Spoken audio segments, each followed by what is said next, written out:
Dr. Fred Below, University of Illinois, and Blake, I know that a lot of that research hinged on the use of nitrogen stabilizer and sources. So let's walk through the great lineup that AGROTAIN has. Yes, sir. Yeah, our most well-known product would be the AGROTAIN Ultra product that we carry. This product here is just for ammonia volatilization with urea and UAN. Then we go into a product, AGROTAIN Plus, which is it is just for liquid solution only. It protects against denitrification, leaching, and ammonia volatilization. Then we go into a product called Super U. We actually manufacture that product, and we tie in the AGROTAIN technology with the AGROTAIN Plus technology and get a granular of urea that protects against volatilization, denitrification, and leaching.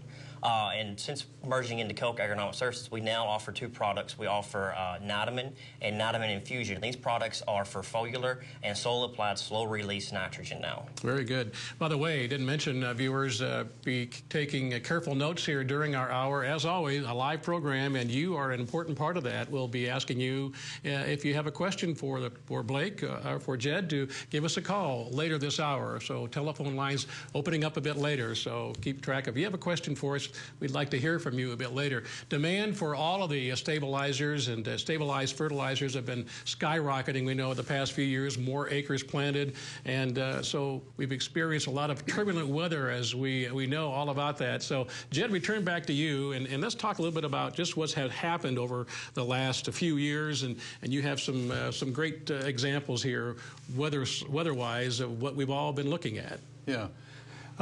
We have seen quite a bit of volatility in the last couple of years, and one of the things that we've learned in some of the modeling that we've done is that year on year, weather only repeats itself 20% of the time. So if businesses or producers plan based on what happened last year, there's a 4 out of 5 chance that that weather assumption is going to be incorrect. So one of the things that we do is that we look at historic weather. We look at what current conditions are, and then we compare those cycles that we've seen before to come up with a future-looking forecast. I think we've got some visuals here. If we can pull those up. The first one here. What do we? The first one here is something. It's a weather map unlike anything that you've probably ever seen before out there. This is a sea surface temperature anomaly map from January of 2010. What you see, those black areas, by the way, and you're going to see a couple of these maps. The black areas represent continents. And right in the center of the map, you see a red oval around an area of very orange and reddish-orange colors. What we're looking at there are changes in the temperature of the sea surface from normal. So where you see that yellow and red area, that's an indication that the temperatures are warmer than normal, and that's a typical El Nino pattern. And that's what we saw in January of 2010. Okay. Now, why that's important is if you look at the next slide, this is what happens in a typical El Nino year. You see a Pacific jet stream that brings cool, wet conditions over the southern part of the United States, and warm, dry conditions are pulled into the northern tier by the polar jet stream. That's a typical El Nino year, and that's what we saw in 2010. However, it changed very, very rapidly. And as you can see in the next slide, that same area in the center of the map that was orange and red in the 2010 map in January 2010, had quickly turned to a La Nina. A La Nina is characterized by cold sea surface temperatures in that area of the equatorial Pacific. Now, a La Nina is the meteorological opposite of an El Nino.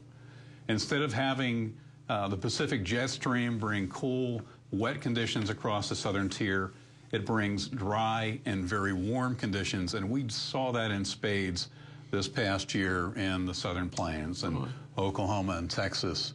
At the same time, and this is a fairly typical La Nina characterization here, where we see the cool, wet conditions being brought down by the polar jet stream into the northern tier. Absolutely, and our folks in the Dakotas can certainly relate to that last visual there. It was some that never got the crop planted in the spring wheat belt up there. Exactly. And the flooding, of course, that went along with that all summer long along the Missouri and east of the Mississippi as well. Exactly.